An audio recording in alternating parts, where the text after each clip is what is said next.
Hello friends, welcome back to the new video. In this video guys, we are going to talk about how to on apps notification in our Motorola phone. Guys, you want to on your apps notification in your Motorola phone, so guys you can on it. And guys, now let's see how to on app notification in Motorola phone. In this video I am going to show you guys how can you on it. This apps notification guys, you want to on your screen, you can see. Open your phone setting first of all,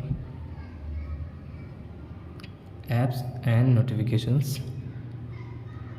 Second one, notification.